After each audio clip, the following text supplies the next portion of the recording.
अगले लेक्चर में हम स्टार्ट करते हैं समन्वयन संख्या। समन्वयन संख्या को उप सह संयोजन संख्या भी कहते हैं। ठीक है, समन्वयन संख्या को क्या कहा जाता है? उप सह संयोजन संख्या भी कहा जाता है। ठीक, तो हम लोग समझते हैं समन्वयन संख्या क्या है।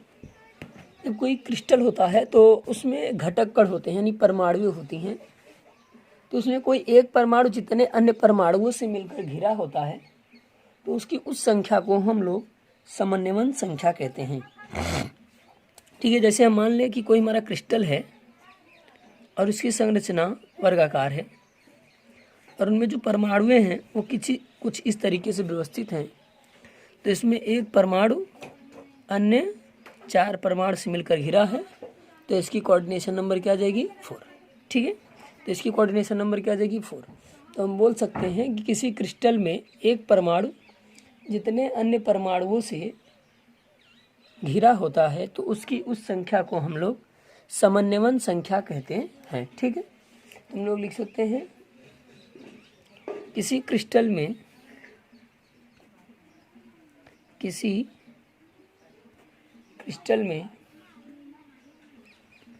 एक परमाणु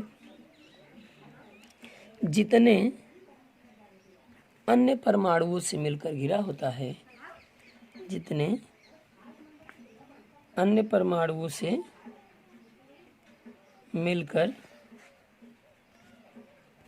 होता है, तो उस संख्या को ही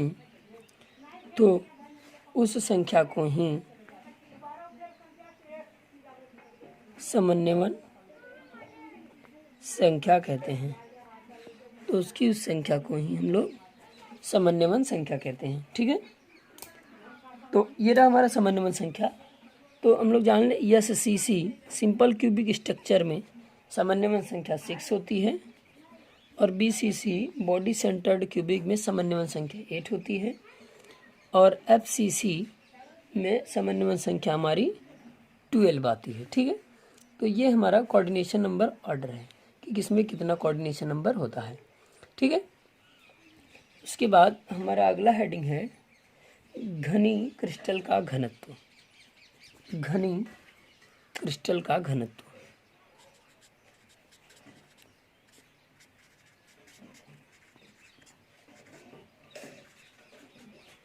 घनी क्रिस्टल का घनत्व। ठीक है, घनत्व क्या होता है? आप लोग पढ़े हो कि किसी पदार्थ के द्रव्यमान और उसके आयतन के अनुपात को हम लोग घनत्व कहते हैं। ठीक है, प्रति इकाई सेल।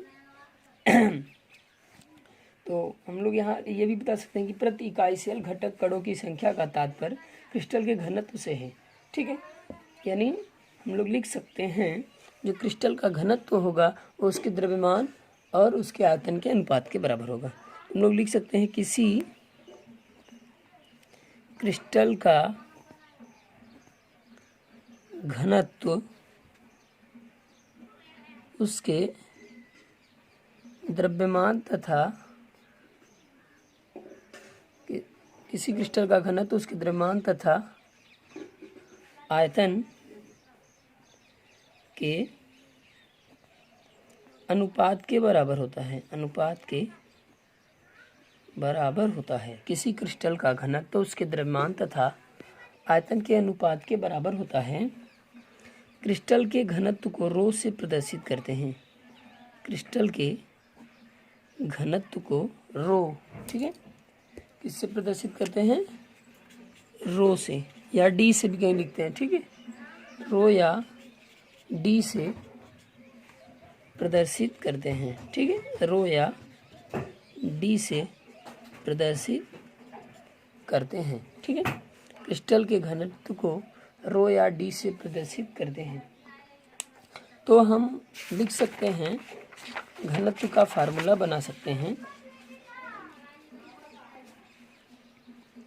क्या बना सकते हैं? क्रिस्टल का घनत्व बराबर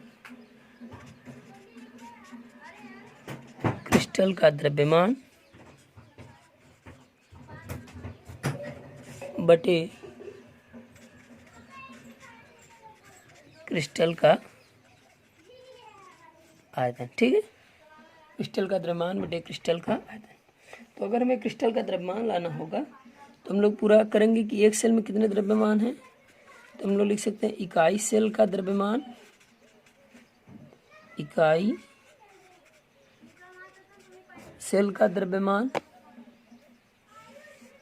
बटे इकाई सेल का आयतन, बटे इकाई सेल का आयतन। ठीक है, तो हम लोग इसे रो से प्रदर्शित करेंगे। तो रो बराबर जो हमारा सेल का द्रव्यमान होगा तो उनमें कुल परमाणुओं की संख्या कितनी है, तो कुल परमाणुओं की संख्या Z, और एक परमाणु का जो द्रव्यमान होता है वो m/n0 होता है, यानी n0 एवोगैड्रो नंबर होती है। और क्रिस्टल का जो आयतन होगा वो लंबाई इंटू चौड़ाई इंटू ऊंचाई होगी, क्योंकि घनत्व है वो है क्यूब है, घन है। तो Z इंटू यम, ये बटे का n0 नीचे, तो हमारा जो क्यूब होगा उसमें सभी भुजाएं एक समान होंगी, तो वो क्या हो जाएगी a क्यूब। तो हमारा जो क्रिस्टल का घनत्व का फार्मूला बनेगा रो बराबर Z इंटू यम बटे n0 इंटू a क्यूब। तो ये रहा हमारा क्रिस्टल के घनत्व का फार्मूला। ठीक है, ये रहा हमारा क्रिस्टल के घनत्व का फार्मूला। क्या है, रो बराबर ZM बटे n0 इंटू a क्यूब। तो आइए हम फार्मूला लिख दें, रो बराबर Z इंटू यम बटे n0 इंटू a क्यूब, जहाँ रो घनत्व है, Z परमाणुओं की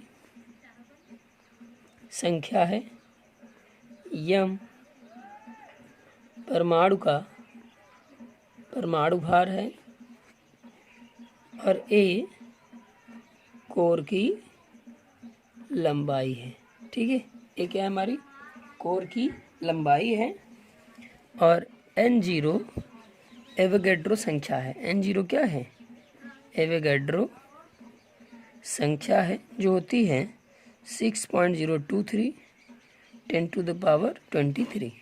तो ये हम लोग यूज करेंगे न्यूमेरिकल्स के लिए। ठीक है, तो क्वेश्चन देखिए, कह रहा है एक तत्व A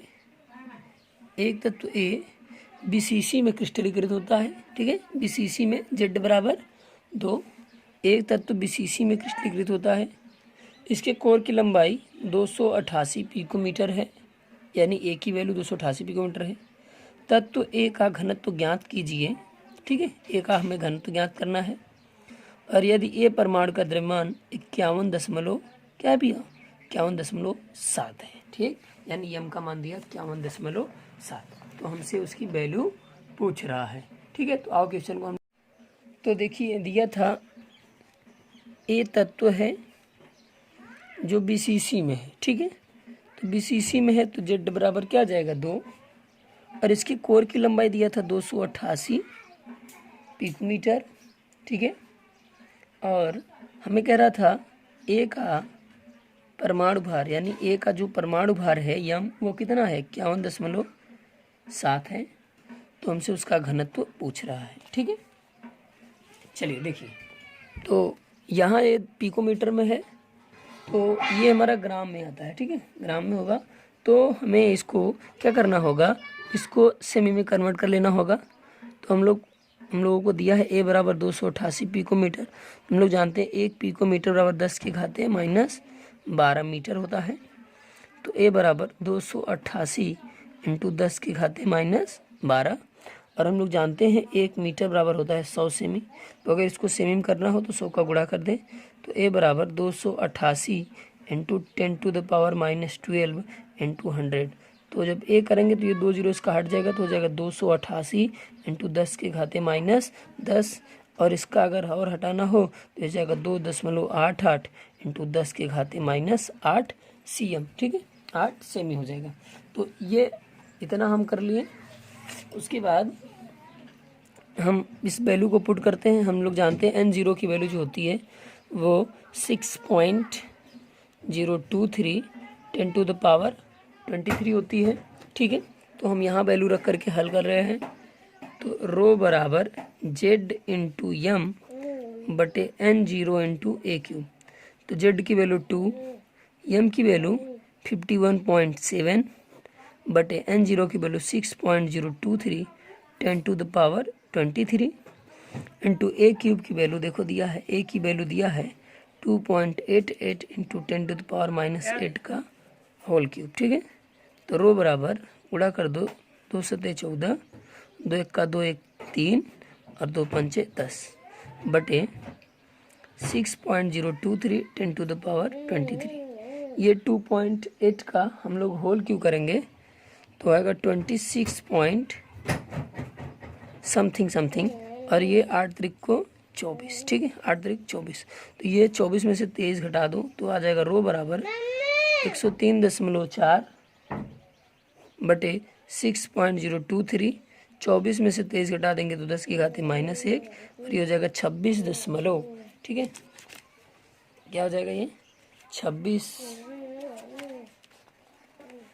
ठीक है, देखिए 26.23 और ये आपका खत्म। तो ये ऊपर जाएगा। ठीक है, तो ये ऊपर जाएगा 10 हो जाएगा। तो हम लोग इसको यहाँ लिख दे रहे हैं। देखिए तो रो बराबर ये 10 होगा तो हो जाएगा 1034 बटे 6.023 इंटू 26। तो अगर इसको हम लोग काटेंगे, कट पीट करेंगे समथिंग, आंसर हमारा आएगा 7.19।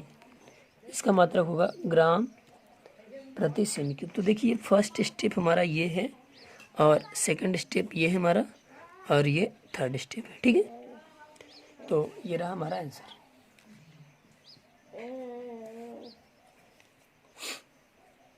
देखिए अगला क्वेश्चन देखिए। ठीक है, अगला क्वेश्चन कह रहा है चांदी घनी संकुलन CCP यानी FCC जालक बनाती है। इसके यक्ष किरण जांच में ज्ञात हुआ कि इसके एकक सेल के कोर की लंबाई 408.6 पिकोमीटर है। चांदी के घनत्व की गणना कीजिए यदि चांदी का द्रव्यमान 107.9 है। यानी इसको हम लोग 108 लेके चल सकते हैं। ठीक है, तो हमको इतना हल करना है। आइए तो देखिए, हमसे क्वेश्चन कह रहा था कि जो चांदी है, जो Ag है वो CCP में Z बराबर क्या होता है 4। CCP को हम लोग FCC कहते हैं। ठीक है, CCP को हम लोग कहते हैं FCC। इसमें Z बराबर क्या है 4 है। कह रहा था कि इस एक्स किरण के जांच के दौरान ज्ञात हुआ कि इसके कोर की लंबाई यानी जो A थी वो 408.6 पिकोमीटर पाई गई। तो कह रहा है चांदी का परमाणु द्रव्यमान जो था, जो चांदी का यम था वो 107.9 थी। यानी समथिंग हम इसको 108 मान सकते हैं हल करने के लिए। ठीक है, लेकिन वही रखेंगे। चलो, तो हमसे कह रहा है कि इसका घनत्व क्या होगा। तो हम लोग जानते हैं एवोगैड्रो नंबर होती है 6.023 10⁻23। तो हम लोग पढ़े रो बराबर Z इंटू यम बटे n0 इंटू ए क्यूब। देखो ये पिकोमीटर में है, इसको सेमी में कन्वर्ट कर लो। तो आओ हम इसको सेमी में कन्वर्ट कर लेते हैं। तो A बराबर 408.6 पिकोमीटर है। तो 1 पिकोमीटर बराबर 10⁻−12 मीटर। ठीक है, तो A बराबर 408.6 इंटू 10⁻−12 और 1 मीटर बराबर हमारा 100 सेमी होता है। तो सेमी करने के लिए 100 का गुणा, तो 408.6 इंटू 10⁻−12 इंटू 100 तो करेंगे तो आ जाएगा 408.6 10 की घाती -10।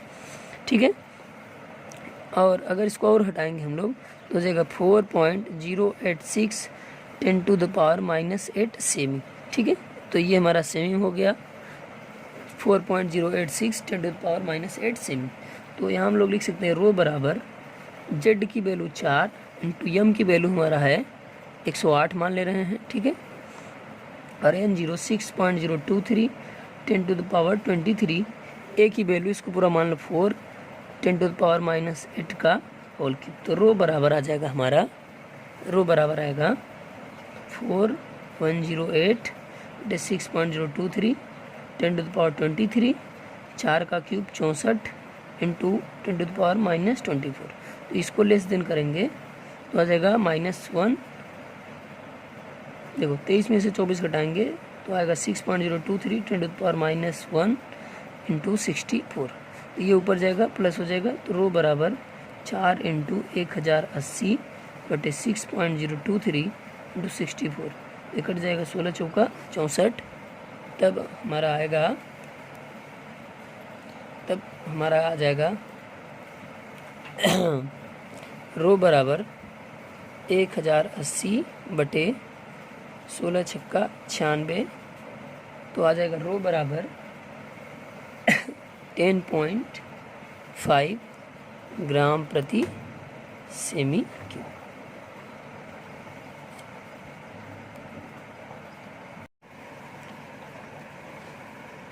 देखिए क्वेश्चन कह रहा आयरन काय केंद्रित घनी संरचना में 286.65 पिकोमीटर कोर के साथ उपस्थित है।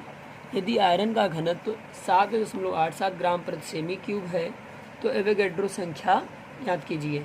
आयरन बीसीसी संरचना में इसके कोर की लंबाई 286.65 पिकोमीटर है। इसका जो घनत्व है वो 7.87 ग्राम प्रति सेमी क्यूब है। तो हमें एवोगैड्रो संख्या ज्ञात करनी है। दिया है आयरन का परमाणु भार यानी m की वैल्यू 56 दिया है। तो चलिए हम क्वेश्चन को हल करते हैं। आयरन जो है, जो लोहा है, वो बीसीसी में है। किस संरचना में है? बीसीसी में है। तो बीसीसी के लिए Z बराबर 2 आ जाएगा। ठीक है, बीसीसी के लिए Z बराबर 2। इसके कोर की लंबाई जो दिया है वो 286.65 पिकोमीटर है। ठीक है, और कह रहा है इसका जो घनत्व है, जो रो है, वो 7.87 ग्राम प्रति सेमी क्यूब है। ठीक है, कह रहा है एवोगैड्रो नंबर को ज्ञात करिए और इसका जो अणु भार है वो 56 दिया है। हम लोग पढ़े रो बराबर Z इंटू एम बटे N0 इंटू ए क्यूब। तो रो की वैल्यू 7.87 इंटू Z की वैल्यू 2 और M की वैल्यू जो हमारा है वो 56 है बटे N0 की वैल्यू हमें लानी है। और ए यहाँ दिया है तो आओ इसको हम सेमी में कर लें। तो ए बराबर 286.65 पिकोमीटर। तो 1 पिकोमीटर बराबर आपको पता है कितना आएगा, 10⁻⁻12 मीटर हो जाएगा। और इसको सेमी में करने के लिए 100 का और गुणा कर दो तो आ जाएगा 10⁻12 इंटू 100 सेमी। तो इसको कन्वर्जन कर लो तो 28.6 इंटू 0.65 और ये हटाएंगे तो आ जाएगा 10⁻10। अगर इसको और हटाना है तो ये आ जाएगा ए बराबर 2.86। ठीक है, 2.86 इंटू 10⁻⁻8 cm। ठीक है, तो ये हमारा हो गया। तो यहाँ रख दो 2.86 इंटू 10⁻⁻8 का होल क्यूब। तो आ जाएगा 7.87। इसको गुणा कर दो, 2 छंग 12, 2 पंचे 10, 1 11 बटे N0। ये 2.86 का होल क्यूब करेंगे तो समथिंग आएगा हमारा 25.56 इंटू 8 को 24। तो इसको इधर गुणा कर दो तो आ जाएगा N0 बराबर 112, ये माइनस ऊपर जाएगा प्लस बटे 7.87 इंटू 25.56। ठीक है, देखो कितना आ जाएगा। तो आएगा N0 बराबर 11, इसको 1 0 दे दोगे तो हो जाएगा 1120 इंटू 10 के घात 23 बटे ये हो जाएगा 7.87 इंटू 25.56। तो जब N0 को कट करोगे तो ये लगभग आएगा 6.02 10⁻23। तो ये हमारा रहा एवोगैड्रो नंबर इस क्वेश्चंस के लिए। ठीक है, तो ये रहा आपका क्वेश्चंस का आंसर। क्लियर है?